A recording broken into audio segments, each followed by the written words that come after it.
Abre tua Bíblia comigo no livro de Êxodo.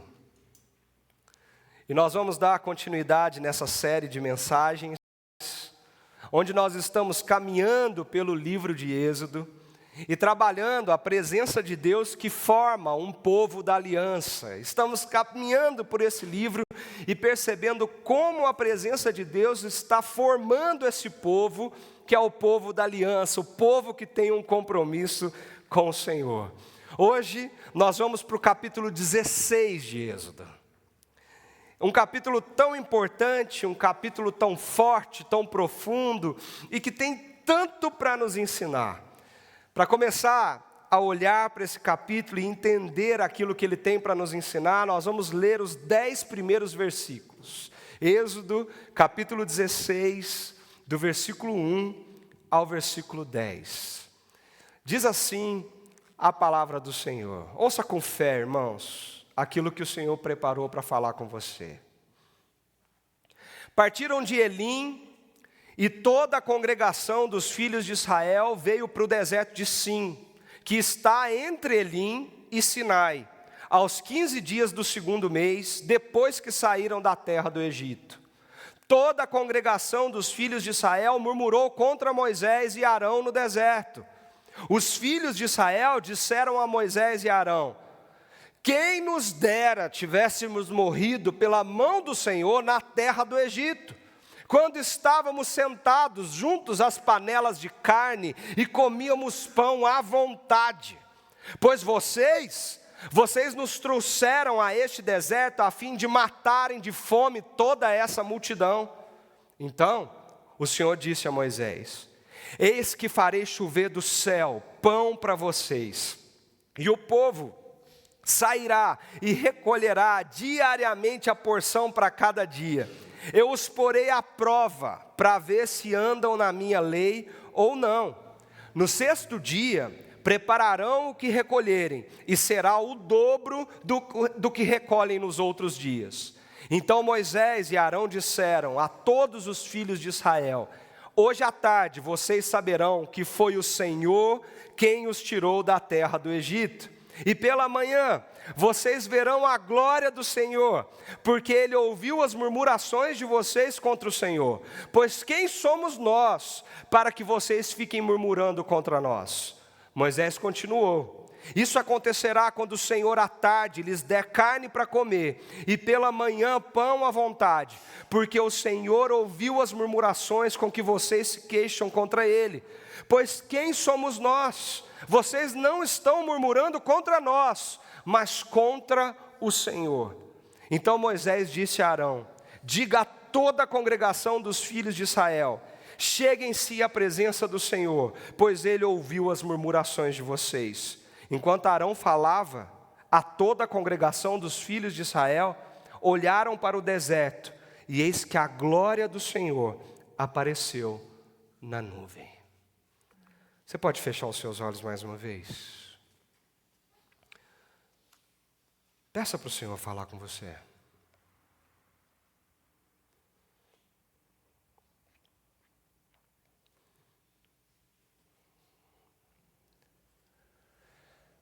Senhor, aplica essa mensagem no nosso coração, Pai.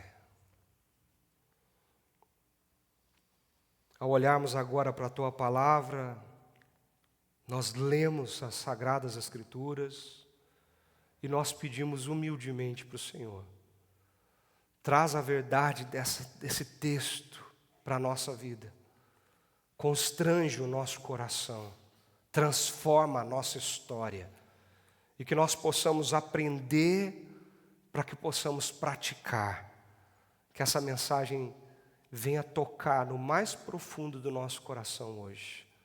Nós pedimos isso, em nome de Jesus. Amém. Amém.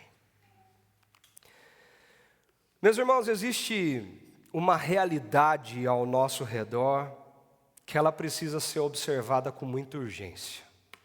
Quando a gente chega para um capítulo desse, como o Êxodo 16, a primeira coisa que me vem à mente, ao coração, é olhar para a nossa realidade e perceber exatamente isso. Nós vivemos hoje uma ilusão do ser independente. É ilusão porque a gente olha e enxerga como se isso fosse uma realidade. A gente olha e acha que a realidade está diante de nós. E nós queremos ser independentes. Afinal de contas, quem quer depender de alguém?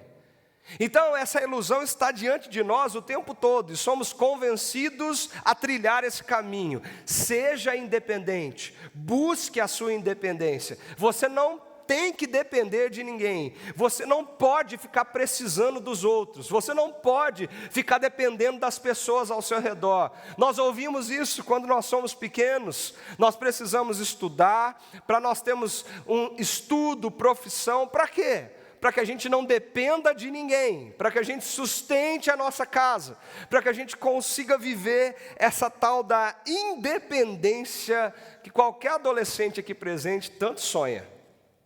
Mas é uma ilusão. É uma ilusão porque a gente acha que ela é real. Nós gostamos de pensar que nós estamos no controle das coisas da nossa vida. Nós nos sentimos bem quando nós achamos que o controle está nas nossas mãos. Parece que essa sensação de que você controla a segunda-feira que vai começar amanhã, ela traz para você uma sensaçãozinha lá no coração de segurança, não traz não? Se você tem tudo organizado, tudo programado, está tudo marcado na agenda, está tudo muito bem estruturado para a sua segunda-feira amanhã, mesmo com o jogo do Brasil. Então, você tem uma sensação de segurança, porque afinal de contas, o que pode dar errado? Não é assim que funciona? E a gente tem essa falsa sensação de que o controle está nas nossas mãos e que nós somos independentes. Nós não dependemos de ninguém. Nós não dependemos de nada. A vida é minha, quem cuida dela sou eu, e eu tenho que dar conta da minha vida, porque eu não estou dando conta nem da minha, quanto mais da dos outros. A gente fala isso o tempo todo. E a gente quer ter essa sensação de eu sei o que eu estou fazendo, quando estou fazendo e como estou fazendo. Só que, irmãozinho, basta uma crise chegar na tua casa e tudo isso cai por terra. Basta as coisas não saírem como você planejou, e essa sensação de controle, de segurança, de estabilidade, ela vai mostrar para você que você não é tão independente quanto você imaginava. Porque quando as coisas acontecem na crise, na enfermidade, quando você perde, quando as mudanças vêm de forma repentina, as circunstâncias te assaltam, sabe o que a gente descobre? É que nós somos muito mais dependentes do que imaginávamos. A questão é, dependentes do quê? Dependentes de quem? A pergunta não é se você é ou não dependente. A pergunta é, será que você sabe de quem você depende? Ou do que você depende? É importante a gente pensar nisso, sabe por quê? Porque a nossa dependência, que é real, não é ilusória, ela está aí. Ela revela a sua confiança, a nossa confiança. Eu entender de quem eu dependo, mostra em quem eu confio. Porque quando você percebe o caos ao teu redor, você vai ver que depender daquilo, na verdade, é a segurança que te faz olhar para aquela pessoa, aquela coisa, e te faz ter confiança sobre o que aquilo exerce na sua vida. Parece confuso, mas é muito mais simples do que você imagina. Nós vivemos momentos difíceis na nossa vida, não vivemos? Nem sempre nós vivemos momentos bons, felizes, alegres. Existem momentos na nossa vida que são momentos de escassez mesmo, momentos difíceis, quando você perde o trabalho, quando você perde uma pessoa que você ama, quando você perde amigos que estavam próximos, quando você vê os seus recursos indo embora, quando você vê aquilo que te dava um pouquinho de segurança saindo e indo. Quando você enfrenta momentos assim, o nosso coração, o seu coração é revelado sobre aquilo que realmente te segura, que te dá segurança, que te dá força, que te ajuda a caminhar nos seus dias. É fácil perceber isso no nosso dia a dia. Tem gente que chega para mim e fala assim: pastor, não, está tudo bem em casa, eu perdi o trabalho, mas eu passei alguns anos reservando um dinheiro e eu tenho uma gordurinha de sobra na conta. Você já ouviu essa história da gordurinha? Já? E aí de repente você perde o trabalho e você começa a consumir da gordurinha que te deixava tranquilo. Na verdade, você dormia em paz porque você sabia que não ia faltar. E você sabia que não ia faltar por quê? Porque você tinha alguma coisa guardada. Mas aí, de repente, você consome um pouquinho daquilo naquele mês. E o trabalho não vem. Aí você consome mais um pouco no segundo mês. E o trabalho não chega. Você consome mais um pouquinho no terceiro mês. E o trabalho ainda não chega. E quando você olha aquela gordurinha, que era uma boa gordura, que você tinha segurança para viver, agora ela ficou pequenininha. E de repente aquela paz que você sentia, porque você tinha dinheiro guardado, começa a mexer com você. E aí você não consegue mais dormir como você dormia antes.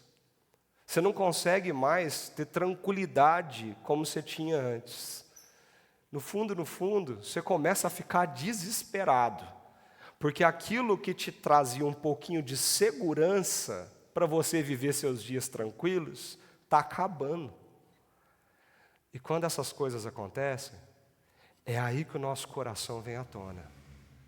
E aí a gente precisa se questionar: em quem eu confiava de verdade? Será que eu confiava em Deus, que sustenta a minha vida? Ou eu confiava no dinheiro que eu tinha guardado? A minha paz estava ali ou estava no Senhor? Momentos de escassez, irmãos, revelam o nosso coração. Momentos de dificuldade revelam aquilo que está dentro de nós. E é por isso que Deus muitas vezes nos conduz para desertos na nossa vida. Por quê? Porque desertos são lugares desconfortáveis. Mas é também uma escola espiritual para a nossa alma. No deserto, as falsas seguranças começam a cair. E aquilo que sustentava a nossa confiança é colocado à prova. No deserto, Deus expõe aquilo que nem nós mesmos conseguimos enxergar no nosso coração. Desertos são esses momentos onde o nosso coração é testado, a nossa fidelidade é testada, a nossa vida é testada, para que o nosso coração seja exposto, para mostrar para nós mesmos: você depende de quem, irmão? Você confia em quem? É nesse ponto que nós chegamos aqui na nossa caminhada do Êxodo. Eu não sei se você prestou atenção, mas até aqui, Israel já viu muita coisa que nós nem conseguimos imaginar direito. Muitos milagres sobrenaturais e especiais. Ele viu pragas, o povo viu pragas descendo sobre o Egito. Eles viram coisas sobrenaturais na sua frente. Eles viram Deus abrir o mar e o povo passar a seco para o outro lado do Mar Vermelho. Eles viram a coluna de fogo, eles viram a nuvem que os guiava todos os dias. Eles tinham acabado de ver um grande milagre no finalzinho do capítulo 15, quando eles chegam no meio do deserto, estão com sede e eles acham uma fonte de água, mas essa água está amarga. Impossível de beber, não é água potável. E Deus, através de Moisés, transforma aquela água amarga em água pura para beber. Mais uma vez, Deus mostra o seu poder para esse povo. Esse povo já viu de tudo, mas tem uma coisa que ainda não aconteceu no coração desse povo, que viu Deus agindo. Esse povo ainda tem o seu coração preso de onde eles vieram. Eles ainda funcionam numa lógica diferente daquela que o Senhor quer que eles aprendam a viver. Israel saiu do Egito, mas o Egito ainda não saiu de Israel. E Deus leva esse povo para o meio do deserto, para ensinar o povo, no meio da escassez, da fome, da sede, no meio da dureza do deserto, para trabalhar o coração desse povo da aliança, para que eles aprendam como agora eles precisam viver nessa nova vida, não mais como escravos, mas agora como livres. Aqueles que confiam e dependem exclusivamente do Senhor. Esse capítulo está falando algo muito profundo sobre dependência e confiança. A fome aqui é só um instrumento que Deus usa para revelar o coração do povo. O problema não é falta de pão. O problema é onde o coração daquele povo estava. E se eles tinham noção da realidade de quem eles de fato dependiam. Quando a gente olha para um texto como esse e olhamos para a nossa vida, nós precisamos começar a nos perguntar: o que acontece quando aquilo que nos dá segurança desaparece? Como que você reage? O que você faz? O que você fala? Como que você fica quando aquilo que te trazia segurança desaba? Nós precisamos perguntar em quem realmente nós confiamos quando os recursos da nossa vida acabam. Porque, irmãos, pode ser que hoje eles são abundantes, mas amanhã pode ser que eles sejam escassos na nossa vida. E onde estará o nosso coração diante disso? Nós precisamos perguntar por que o Senhor muitas vezes não nos entrega tudo de uma vez, mas Ele tem essa mania de nos ensinar a depender dEle um dia de cada vez, porque isso é difícil demais. A gente não está acostumado com isso, a gente não funciona nessa lógica. Mas Deus funciona. E a gente precisa começar a perguntar: como então deve viver um povo que foi redimido por Deus? Como são os passos nessa nova vida, nessa realidade nova do que Deus nos fez livres e não mais escravos? É curioso porque Êxodo 16 responde todas essas perguntas. E responde essas perguntas de uma forma surpreendente, sabe como? Caindo do céu todas as manhãs, num milagre que o povo vivenciou e experimentou. Mas Deus não estava falando sobre pão somente. Deus estava ensinando um princípio de vida: confiança, dependência e fé. Deus estava ensinando esse povo que agora não era mais escravo, a uma nova vida. A vida agora que eles dependem totalmente do Senhor. Deus não apenas supre as necessidades do seu povo, irmãos. Ele forma um coração do seu povo para viver na dependência da sua presença. Aprender sobre isso pode fazer total diferença para a sua semana que está começando hoje. Como que a gente pode aprender um pouco melhor sobre isso aqui nesse capítulo 16? Primeira coisa que nós precisamos aprender é que o deserto revela em quem realmente nós confiamos. Como que esse texto nos mostra isso? Olha para os primeiros versículos. Aqui está escrito assim: toda a congregação dos filhos de Israel murmurou contra Moisés e Arão no deserto. Os filhos de Israel disseram a Moisés e a Arão: quem nos dera tivéssemos morrido na mão do Senhor na terra do Egito, quando estávamos sentados junto às panelas de carne e comíamos pão à vontade, pois vocês nos trouxeram a esse deserto para nos matar de fome. Esse povo começou a abrir a boca, gente, e começou a reclamar da vida. A reação do povo foi essa. Quando a fome chegou, quando a escassez chegou, quando faltou, a primeira reação não foi colocar o joelho no chão e falar: Senhor, cuide de nós. A primeira reação não foi falar: Moisés, interceda por nós e peça ao Senhor que sustente a nossa vida. A primeira reação não foi dizer para Deus: Senhor, eu confio em Ti, o Senhor vai prover para amanhã e nós não vamos morrer de fome. Gente, o texto começa dizendo onde eles estavam. E pode parecer um detalhe besta, mas não é não. Eles estavam no meio do caminho entre o Egito e o Sinai. Eles estavam ali no meio do caminho. Eles não estavam nem mais perto do Egito, nem mais perto da terra prometida. Eles estavam exatamente no meio do caminho de onde Deus os queria levar. E no meio do caminho, quando aquela transição entre ser escravo e a nova vida estava acontecendo, Deus testa o coração daquele povo, Deus prova o coração deles, mantendo eles no deserto e permitindo que a comida acabasse. E por que Deus faz isso? Porque é quando essa escassez chega que o povo reage, e reage da pior forma possível. Nós estamos diante dessa realidade, a reação da murmuração. A gente começou a falar sobre isso no domingo passado, se você estava aqui com a gente. Nós começamos a ver como esse povo de Israel é cabeça dura. Qualquer semelhança com a gente não é coincidência, tá bom? O quanto eles olhavam e eles não conseguiam perceber, mesmo diante de tantos milagres que estavam acontecendo diante deles. E sabe o que eles pecaram mais? Porque quando eles murmuram contra o Senhor como uma reação imediata, expõe o coração deles sobre aquilo que de fato eles confiam.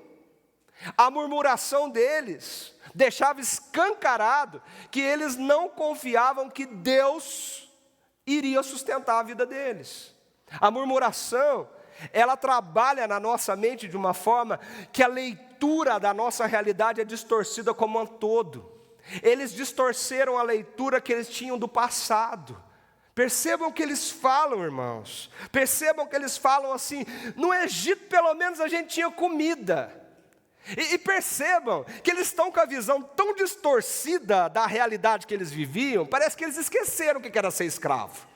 Porque eles falavam assim: lá nós estávamos sentados com a panela cheia de carne, e tínhamos pão à vontade. Gente, vocês conhecem escravo que tem carne e pão à vontade para comer? Eles não conseguiam mais nem perceber a realidade que eles tinham vivido como escravos. Eles distorceram isso na mente deles, e eles olhavam para o presente e falavam assim: lá era melhor, o Egito era melhor, a corrente era melhor, o chicote era melhor, fazer tijolo era melhor, era muito melhor. E diante disso, a visão do presente foi distorcida. Porque agora a liberdade que eles tinham, para eles, se tornou uma prisão. Nós vamos morrer aqui. Você nos trouxe para morrer aqui. Deus está cuidando desse povo o tempo todo, gente. Vocês percebem isso? Deus está fazendo milagre o tempo todo para cuidar deles. E o que eles conseguem enxergar? Nós vamos morrer. Nós vamos morrer. Nossa, gente, tem tanta gente aqui que parece que olha para a realidade da vida. Tantas vezes eu fiz isso. A gente olha para a realidade do nosso dia agora e fala assim: nossa, parece que Deus esqueceu de mim. Parece que eu não consigo enxergar o que Deus está fazendo. Parece que eu não consigo ver o que vai ser amanhã de mim. E Israel olhava para o futuro e não conseguia mais enxergar a promessa da terra prometida. Não conseguia mais enxergar aquilo que o Senhor disse para eles. A realidade estava completamente distorcida, numa reclamação persistente, amarga, dura, difícil. Que saudade quando a gente era escravo. Pelo menos a gente tinha comida lá no deserto. Que saudade das cebolas do Egito. Eles chegaram a falar isso uma vez. Que pena, irmãos. Que pena que quando o nosso coração não consegue confiar como devia naquele que nos sustenta, o que nos sobra é abrir a boca para reclamar. A murmuração é a evidência de um coração que não confia no Senhor. A murmuração é a evidência de um coração que deixou de confiar e depender do Senhor. E ela faz muito mal para a nossa vida. O próprio texto bíblico diz: vocês não estão murmurando contra nós, mas contra o Senhor. Esse negócio é sério. Esse pecado é muito sério. Nós devemos tomar muito cuidado quando as aflições que a gente está enfrentando fazem diminuir a grandeza da salvação que nós recebemos do Senhor. Quando os problemas que acumulam à nossa volta começam a fazer o nosso coração não perceber o que o Senhor fez na nossa história, não perceber mais a grandeza do milagre da salvação que chegou até nós. Era exatamente isso que Israel estava vivendo. Mas o que a murmuração faz em você? Você já pensou nisso? Já parou para pensar? O que reclamar faz na nossa vida? E faz muita coisa. Muita coisa. Para você ter noção, a ciência, tanto a psicologia, a neurociência, a medicina comportamental, ela estuda esse fenômeno. O fenômeno do ser humano que reclama. E não é só adolescente, não. Nem só jovem, não. Adulto reclama, que é uma beleza, gente. Criança de férias, então, nossa, se preparem, papai e mamãe. Começou as férias. E a gente parece que funciona nesse mecanismo de reclamar, reclamar, reclamar. E sabe o que acontece com a gente?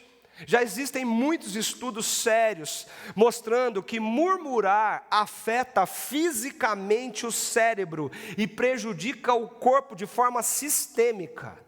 O que é sistêmica? Todo o teu corpo começa a sofrer os efeitos da murmuração. Você sabia disso? Toda vez que você murmura, deixa eu tentar te explicar isso. Existem alguns neurônios que Deus desenhou na sua cabeça, que são conhecidos como circuitos de negatividade.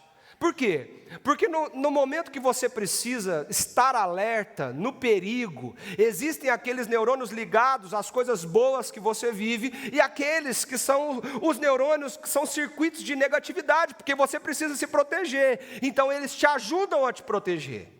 Mas o problema é que quando você reclama sem parar, você ativa a construção desse circuito de negatividade e ele cresce no seu cérebro. Isso vira um ritmo que reconstrói fisicamente o seu cérebro. O seu cérebro agora entende que reclamar é o teu padrão. E ele começa a alterar a estrutura física dele. A neurociência chama isso de neuroplasticidade cerebral. Quando o cérebro começa a modificar-se fisicamente por aquilo que você faz. E aí ele entende que você precisa tornar a reclamação o seu pensamento padrão. Só que o que isso faz com você? Fica cada vez mais difícil ver as coisas boas do seu dia. E cada vez mais fácil ver as coisas ruins que estão acontecendo à tua volta.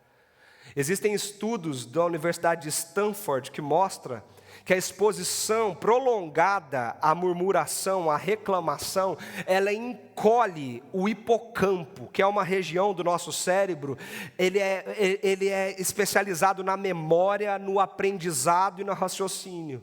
Ou seja, reclamar demais prejudica a sua capacidade de resolver o problema do dia a dia. Você reclama tanto que você vai perdendo a capacidade de resolver as coisas que estão diante de você. O seu cérebro está mudando e você vai perdendo isso dia após dia. Seu cérebro está entendendo e o seu corpo está entendendo que o seu padrão de reclamar se tornou uma ameaça. Então, o que o cérebro faz? O seu corpo ameaçado, ele ativa uma região chamada amígdala, que é o centro do medo e do estresse. A amígdala libera cortisol no seu cérebro. Quando ela libera cortisol, o cortisol alto, ele vai mexendo, esse hormônio vai mexendo com todo o seu corpo. Reclamar demais baixa a tua imunidade, sabia disso? Reclamar demais altera a tua pressão arterial. Reclamar demais muda o seu metabolismo e facilita o acúmulo de gordura, principalmente na região abdominal. Tem gente que acha que está gordo, mas na verdade está reclamando demais da vida. Murmurar afeta até quem está ao nosso redor, porque se a murmuração é um padrão, Nós temos no nosso cérebro neurônios especializados, chamados neurônios espelhos, que eles vivem a sensação do que o outro está vivendo. Eles espelham aquilo que está acontecendo ao seu redor.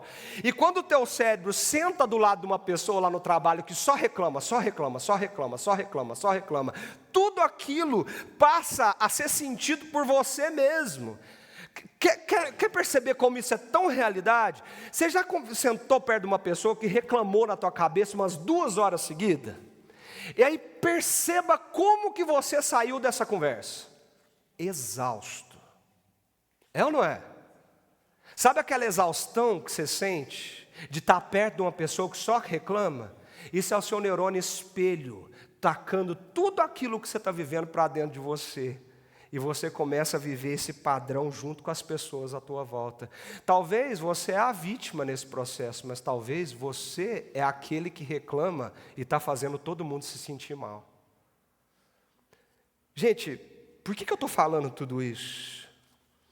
Porque murmurar é um pecado muito sério. Reclamar é pecado.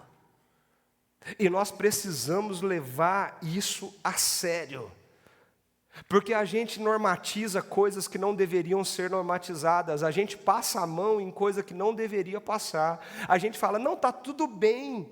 A gente curte os memes da internet de gente falando mal da vida, de reclamando da vida porque é engraçado. Por quê? Porque a gente já normalizou isso. Só que você não percebe o quanto isso está fazendo mal para você. Igual estava fazendo mal para aquele povo no meio do deserto.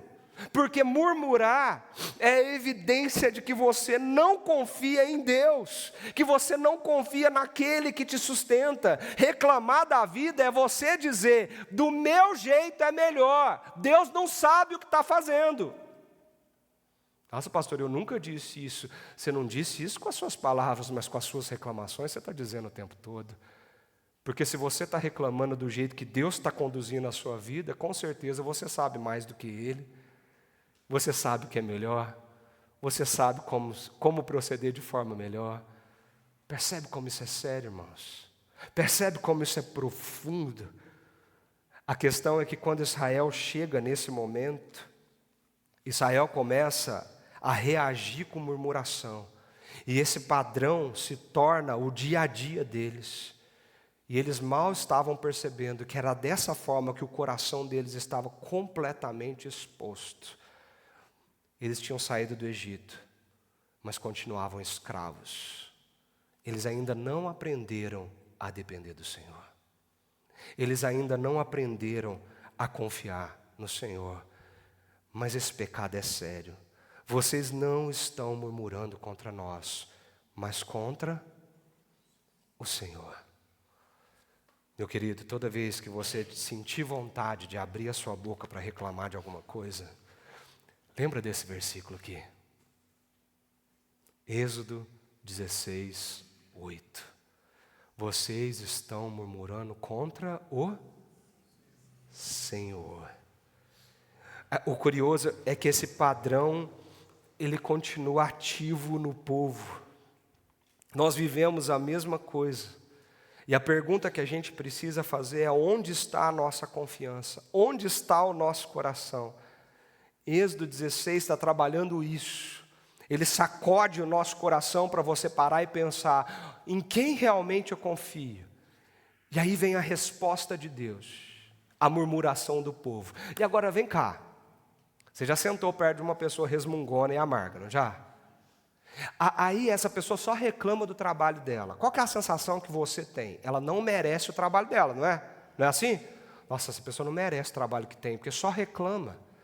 Nossa, não merece a casa que tem, porque só reclama da casa. E a gente fala assim, quando alguém reclama demais, ela não merece ter aquilo, não é verdade? Então, quando Deus vai responder a murmuração do povo, o que a gente espera que Deus faça? Alguma coisa bem ruim com o povo, não é? Porque eles não merecem o que estão tendo. Então, Deus tem que vir, estender a tua mão e fazer justiça ali. Mas é aqui que o texto começa a te mostrar o que significa graça e misericórdia. Porque sabe como que Deus responde diante da murmuração do povo? Deus provê o necessário a cada dia. Apesar do pecado de Israel, Deus mostra a fidelidade dele para com o seu povo. Então o Senhor disse para Moisés assim: eis que farei chover do céu pão para vocês, e o povo sairá e recolherá diariamente a porção para cada dia. Eu os porei à prova para ver se andam na minha lei ou não. No 6º dia prepararão o que recolherem, e será o dobro do que recolhem nos outros dias. Então Moisés e Arão disseram a todos os filhos de Israel: hoje à tarde vocês saberão que foi o Senhor quem os tirou da terra do Egito. Perceba o foco. Qual é o foco do que Deus está ensinando para aquele povo? Hoje vocês saberão o quê? Quem foi que tirou vocês de lá. Vocês vão entender quem é o Senhor. E pela manhã vocês verão a glória do Senhor, porque Ele ouviu as murmurações de vocês contra o Senhor. Pois quem somos nós, para que vocês fiquem murmurando contra nós? Meus queridos, ao contrário do que a gente esperava, Deus não vem com condenação para o povo. Mesmo para o povo infiel, Deus vem com a sua fidelidade e ensina um princípio de vida lindo, muito bonito. À tarde, apareceram cordonizes e cobriram o arraial. Deus deu carne para o povo comer. Deus bancou o churrasco. E olha que não foi pouca carne. Porque teve gente que passou mal de tanto comer carne. Deus proveu o alimento. Pela manhã, eles saem da tenda deles e havia um orvalho ao redor do arraial. Quando o orvalho que havia caído se evaporou, na superfície do deserto restava uma coisa esquisita, fina, semelhante à escama, fina como geada sobre a terra. Quando os filhos de Israel viram aquilo, perguntaram uns aos outros: que é isso? E é daí que vem esse nome, maná. Porque em hebraico, é exatamente essa a pronúncia dessa pergunta: o que é isso? Maná era esse alimento, o sustento que Deus mandou para o povo reclamão e que não merecia absolutamente nada. Porque Deus está interessado, não é sobre resolver o problema da fome do seu povo. Deus está interessado em mostrar princípios e valores da nova vida para esse povo que era escravo e agora precisa aprender a confiar em quem de fato sustenta eles. Esse povo precisava reconhecer nessa nova vida o que significa viver debaixo dos cuidados do Senhor. O Senhor vem, derrama, e presta atenção, Ele estabelece o padrão. O Senhor manda o maná, mas não é porque Ele manda o maná que a gente não tem que trabalhar, certo? Deus fala: o maná vai cair, você vai sair e vai recolher. Você vai pegar essa farinha que está em cima da areia e você vai preparar o alimento. O trabalho está aqui. O sustento vem de quem? De Deus. Mas você vai comer através do trabalho das suas mãos. Mas o sustento vem do Senhor. E o Senhor estabelece o padrão.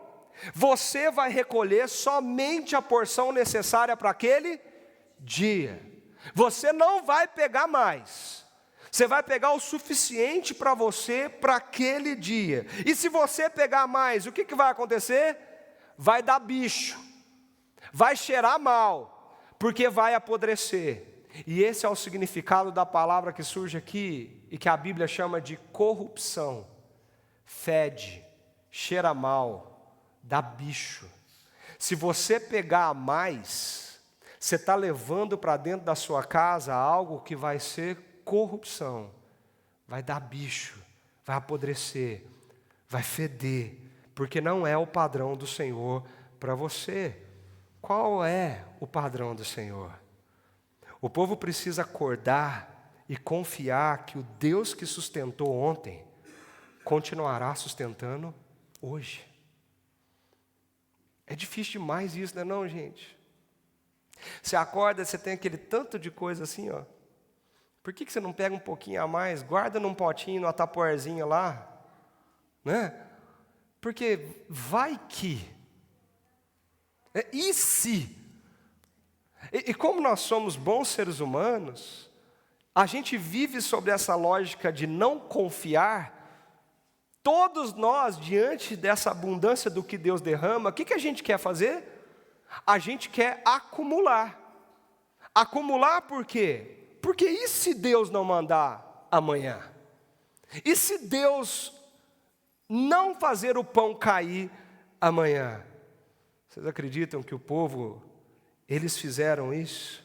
Ao invés de aprender sobre a dependência que Deus estava ensinando para eles, o povo foi e desobedeceu. Moisés disse: ninguém deixe nada para a manhã seguinte. Eles, porém, não deram ouvidos a Moisés. E alguns deixaram do maná para a manhã seguinte, mas deu bichos e cheirava mal. E Moisés se indignou contra eles. Colhiam-nos, pois, manhã após manhã, cada um quanto conseguia comer, porque vindo o calor do sol, o maná se derretia. Deus estabeleceu um padrão. Na nova vida funciona assim: Deus dá o seu sustento todo dia, e você confia que o amanhã pertence ao Senhor. O problema é que a nossa tendência é duvidar. A nossa tendência é não depender. A nossa tendência é não confiar. E mesmo Deus dando tanta fartura para nós, sabe o que nós ainda estamos fazendo? Nós não estamos crendo que amanhã Deus vai mandar o maná. E se Deus não vai mandar, você precisa acumular. Por quê? Porque meu coração não confia nisso. Eu preciso guardar. E se acontecer alguma coisa?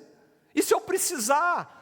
E se eu precisar e não tiver? E se eu precisar e Deus não mandar? Então eu vou ter que fazer alguma coisa. Eu ponho num potinho e escondo debaixo da cama. A gente não percebe isso, irmãos, mas a gente faz isso o tempo inteiro. A gente diz: eu confio no sustento do Senhor. Eu acredito que Ele manda o seu sustento todos os dias.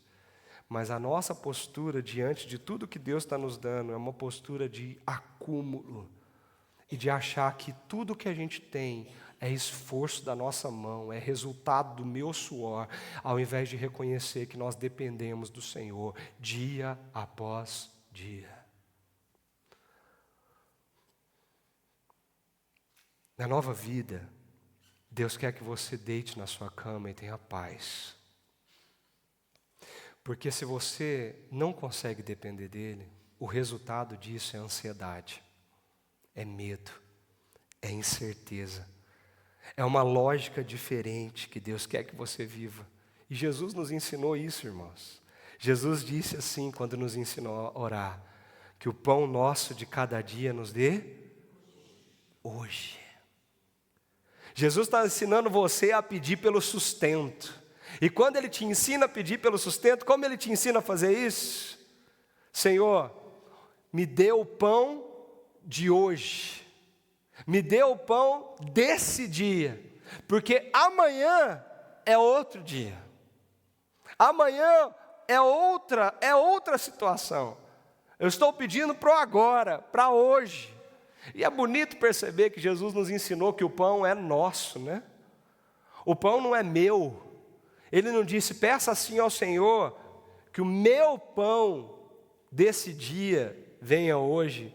É nosso. O povo saía no Egito, aquele pão estava tudo esparramado lá no meio da terra. Eles podiam colher a porção deles ali.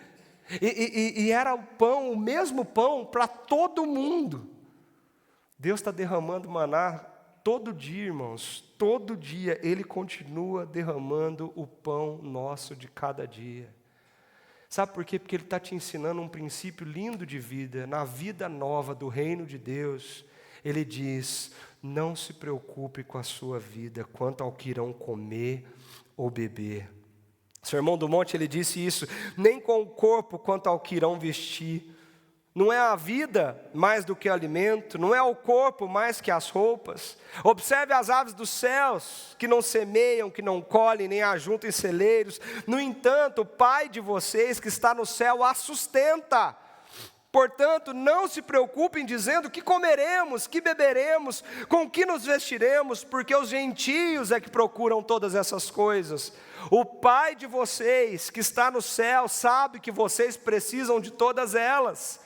Então ele diz assim: busquem em primeiro lugar o reino de Deus e a sua justiça, e todas essas coisas lhes serão acrescentadas. Portanto, não se preocupe com o dia de amanhã, pois o amanhã trará os seus cuidados. Basta ao dia o seu próprio mal. Perceba o que Jesus fala: não se preocupe com o dia de amanhã, porque o amanhã trará os seus cuidados. Deus proveu maná todos os dias para você, irmão. Todo dia. A porção necessária, nem mais, nem menos. E Deus está sustentando você a cada dia, diante da realidade da sua vida, das necessidades que você vive, daquilo que você enfrenta. Deus proveu o necessário para cada dia. Não é sobre pão, irmãos. Não é sobre comida, sobre vestimenta. A grande lição de Deus aqui é um treinamento de dependência. É formar um povo que aprende que a vida não se sustenta por acumular, mas pela fidelidade contínua de um Deus que derrama maná todo dia. O padrão de Deus não mudou. É tão bonito quando a gente chega em casa, abre o armário e tem comida para comer, não é, gente? Sabe aquela sensação gostosa de você pegar um carrinho de supermercado e poder ter condição de pegar uma coisa ali na gôndola do supermercado e colocar no carrinho e levar para sua casa? Sabe a sensação de abrir a geladeira e poder pegar um leite, pegar um refrigerante, pegar um suco, pegar alguma coisa para comer e sentar na mesa e falar assim: quem está me dando isso aqui é o Senhor. Sabe aquele arroz quentinho, feito na hora, aquele feijão cozido, assim, ó, cheiroso. Sabe aquele bife passado que incendeia a casa, assim, você fala: que delícia desse almoço. Gente, esse é um privilégio, poder sair para o deserto e colher a bênção de Deus e voltar para casa e falar: quem me sustenta é o Senhor. Nunca me faltou, nem vai me faltar, porque Deus vai mandar todo dia a porção que eu preciso. E sabe qual que é o remédio para a sua ansiedade e o desejo de querer acumular tanto? Vive um dia de cada vez, irmãos. Vive um dia de cada vez. A grande lição de Jesus nessa parte do Sermão do Monte foi ensinar para a gente o seguinte: nós precisamos aprender a viver um dia de cada vez. Basta ao dia seu próprio mal. A gente morre de ansiedade porque a gente não consegue aprender isso. E é bonito porque você percebe que Deus, Ele não somente nos ensina, que nos sustenta todo dia, como Deus nos ensina a descansar no ritmo do seu sustento. Nesse mesmo capítulo, nesse mesmo trecho, a gente lê assim: no sexto dia colheram alimento em dobro, 4 litros para cada um. E os principais da congregação vieram e contaram isso a Moisés. E ele respondeu: isso é o que disse o Senhor: amanhã é repouso, Shabat, descanso, o santo sábado dedicado ao Senhor. O que vocês quiserem assar no forno, assem. E o que quiserem cozinhar em água, cozinhem. E tudo o que sobrar, separem, guardando para a manhã seguinte. E guardaram até a manhã seguinte, como Moisés havia ordenado. E não cheirou mal, nem deu bichos. Então Moisés disse: comam isso hoje, pois hoje é o sábado dedicado ao Senhor. Hoje vocês não encontrarão nada no campo. 6 dias vocês o recolherão, mas no 7º dia é o sábado. Nele não haverá nada a recolher. Deus não está só explicando e ensinando ao povo que eles precisam aprender a depender e confiar dele, do sustento dele, como Deus coloca um ritmo para a nossa vida. 6 dias você vai trabalhar, o 7º dia é do Senhor. No 6º dia você pega em dobro. para no sétimo dia você não precisar fazer nada. No sétimo você não vai sair da tua tenda, nem vai recolher o maná. No sétimo você não vai preparar o que você vai comer. Você vai ter feito isso no sexto, porque o sétimo você vai descansar. Você não precisa trabalhar 7 por 7. Você precisa descansar, porque esse é o ritmo que Deus criou para a vida. Você trabalha 6, descansa 1. E nesse descanso, você celebra e contempla quem sustenta você. O sábado, sabe o que ele faz na nossa vida? Ele é uma prática da tua confiança. Hoje eu não preciso trabalhar, porque eu confio que Deus continua me sustentando.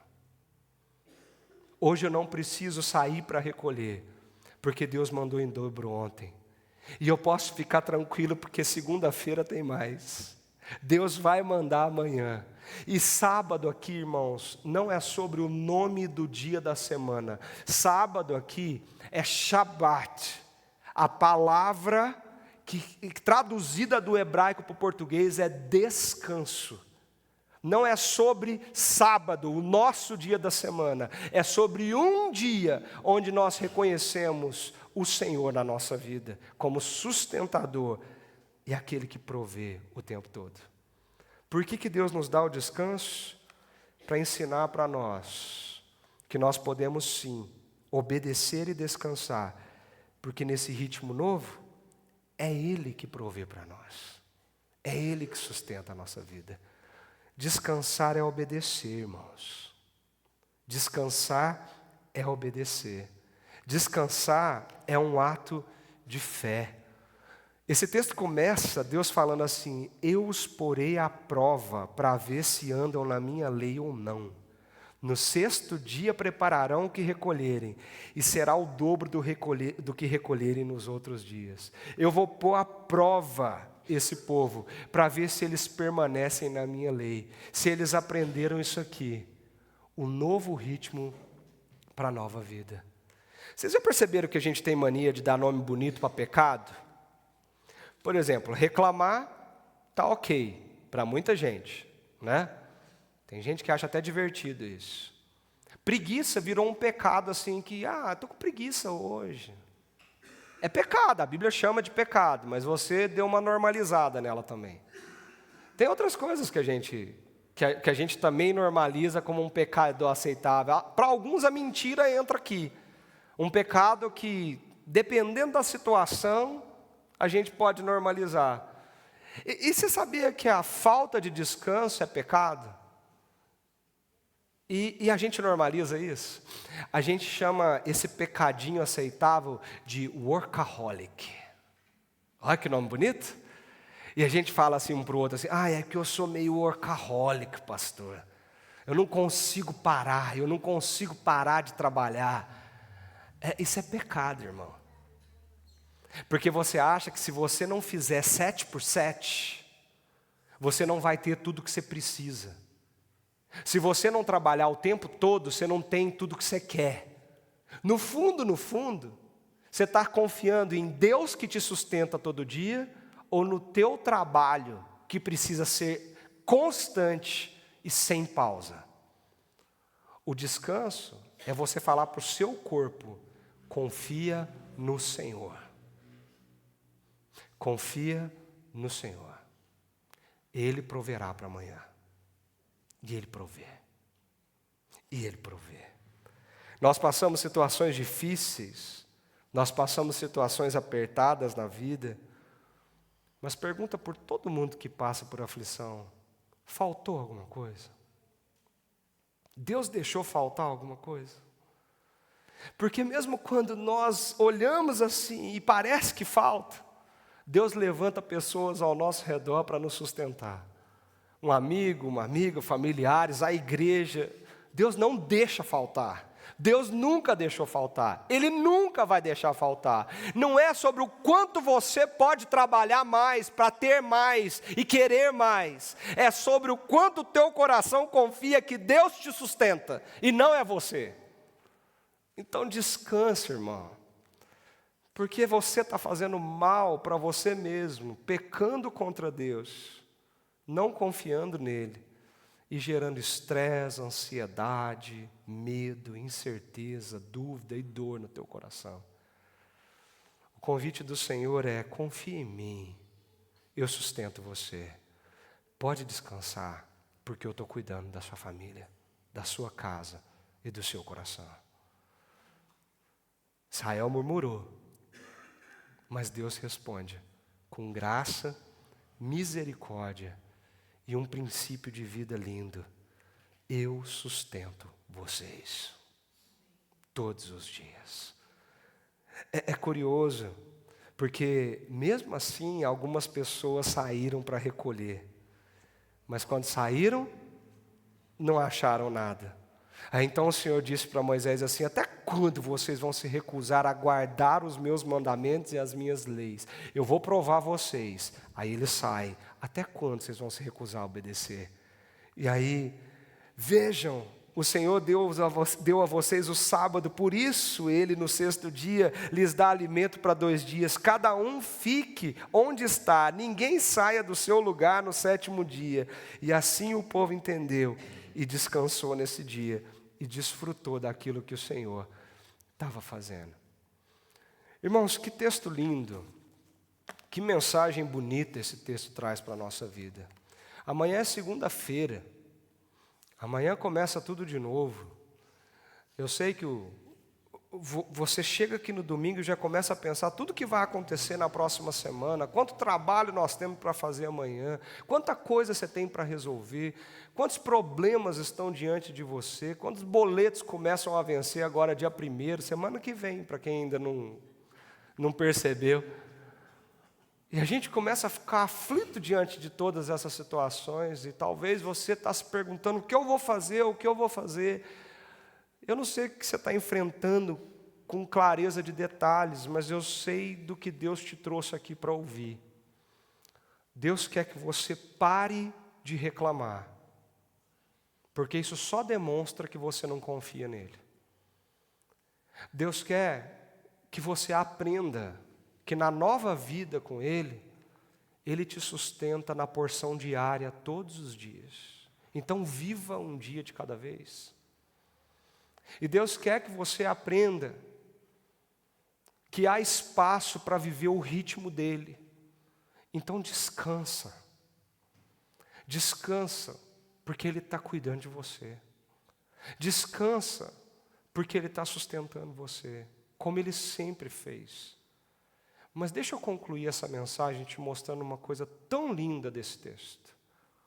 Porque o verdadeiro pão, aqui apresentado por Deus, é a presença de Deus, é a presença dEle no meio do seu povo. É curioso quando a gente vê nos últimos versículos assim: a casa de Israel deu àquele alimento o nome de maná. Ele era como semente de coentro branco e com gosto de bolo de mel. Você já imaginou isso? Tenta. Bolo de mel, deve ser bom, né? Moisés disse: essa é a palavra que o Senhor ordenou. Dele você pegará 2 litros e guardará para as futuras gerações, para que vejam o pão com que eu os sustentei no deserto quando os tirei do Egito. Como que termina essa história? Termina com Deus mandando Moisés pegar um pouquinho de maná, pôr numa tapoerzinha e guardar diante da presença do Senhor. Para quê? Para as futuras gerações. Aquela seria o testemunho do sustento de Deus no momento mais terrível do povo. E todo mundo olhando para aquele pote, aquele testemunho, lembraria e com certeza reviveria esse dia. Deus sustentou o seu povo no momento de escassez. Quem sustenta o seu povo é o Senhor. É curioso perceber, né, como tudo isso acontece e amarra esse capítulo do começo ao fim. Porque se você volta um pouco no começo, nós lemos assim: diga a toda a congregação dos filhos de Israel, cheguem-se à presença do Senhor, pois Ele ouviu as murmurações de vocês. Enquanto Arão falava, toda a congregação dos filhos de Israel olharam para o deserto, e eis que a glória do Senhor apareceu na nuvem. Esse texto começa não com o pão caindo, Esse texto começa com a presença de Deus chegando. O centro do que está acontecendo aqui é Deus trazendo a sua presença para o povo e ensinando para eles que o pão vem porque a presença já está. O sustento vem porque a presença de Deus já é uma realidade na nossa vida. Por que que Ele cuida de mim? Por que que Ele sustenta a minha vida? Porque a presença dEle está aqui. Antes de chegar o pão, Deus trouxe a nuvem. Antes de chegar o testemunho para as futuras gerações, Deus ensinou que a presença dEle era o centro da vida daquele povo. Mesmo na infidelidade das suas murmurações, Deus vinha com a sua presença sustentar aquele povo. Isso me ensina tanto, porque teve um outro momento de um outro povo, muitos anos depois, num deserto, com fome. E ali Deus partiu o pão e multiplicou o pão e entregou esse pão para uma multidão de mais de 5.000 homens. E esse pessoal comeu pão, comeu peixe. E Jesus ali fazia um grande milagre. Aquela multidão foi dispersa. No dia seguinte voltaram, queriam pão. Eles voltaram por causa do pão. E Jesus disse para eles assim: não trabalhem pela comida que perece. Só essa frase aqui deveria chamar nossa atenção já. Não trabalhem pela comida que perece. Não trabalhem pela marca de grife da roupa que você quer comprar. Não trabalhem pelo azulejo importado que você quer pôr na construção da sua casa. Não trabalhem pelo carro que você quer dirigir. Não trabalhem pelo tênis, o sapato que você quer usar. Não trabalhem por essas coisas que acabam aqui. Jesus diz: eu sou o pão da vida. Os pais de vocês comeram maná do deserto e morreram. Eu sou o pão vivo que desceu do céu. E Jesus ensinou naquele dia que quando eles comessem desse pão vivo, eles nunca mais teriam fome. É tão bonito perceber isso, gente. Sabe o Salmo 23? Primeiro versículo do Salmo 23, tenho certeza que você sabe de cor. O Senhor é meu pastor. Eu acho que você sabe falar ele mais alto ainda. O Senhor é meu pastor.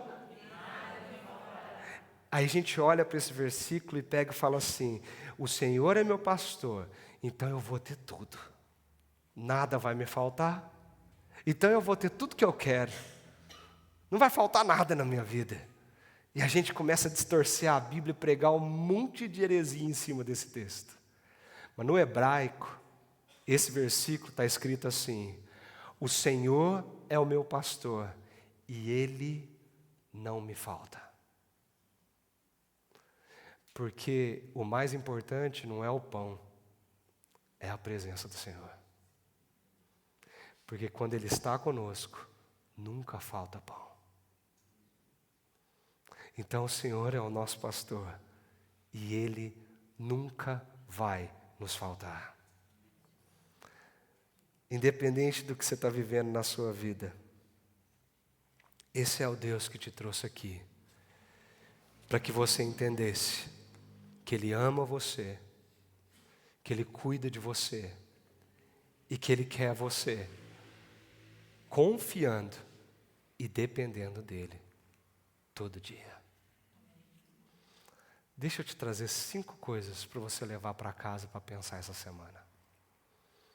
Primeira delas, o deserto não significa abandono, significa formação. Então, se as coisas estiverem difíceis, para de perguntar por que Deus permitiu isso e começa a perguntar o que Deus quer formar em mim através dessa situação. Porque é assim que Ele trabalha com a nossa vida. Ele está preocupado com o que está aqui, ó. Ele não está aqui para resolver os nossos problemas externos, Ele está preocupado com o nosso coração. Segundo, qual é a minha reação diante das dificuldades? Porque a minha reação revela onde realmente a minha confiança está. Será que a sua primeira reação é confiar, orar, esperar em Deus? Ou é reclamar e ficar perdido, com medo, assustado, ficar totalmente transtornado quando as coisas ficam difíceis? Irmãos, tem mais uma semana pela frente e eu continuo com a mesma oração: que venham muitos desafios, para a gente aprender a fechar a boca, não reclamar e a confiar. Eu pedi isso para Deus, fiquei 3 dias de febre. Mas toda hora que a febre baixava, eu falava assim: Senhor, por que eu estou gripado? Eu já falava assim: não reclama, Leandro. Será que a gente não reclama demais? Será que a gente não está precisando aprender a agradecer mais, a celebrar mais? Terceiro, a ansiedade nasce da tentativa de controlar aquilo que Deus nunca colocou no meu controle. Então para de tentar controlar aquilo que não é controle seu. Confia todo dia, a cada dia, um dia de cada vez no Senhor. Descansar também é um ato de fé. Então, descansa, gente. E por fim, a maior provisão de Deus nunca foi o pão, sempre foi a sua presença. Sempre foi a sua presença. E sabe o que é mais bonito? A presença do Senhor está aqui. Você crê nisso? De verdade. Se você crê que a presença de Jesus está aqui entre nós, é tudo o que nós precisamos. Então nós precisamos responder a Ele tudo isso que a gente ouviu. Você pode fechar os seus olhos?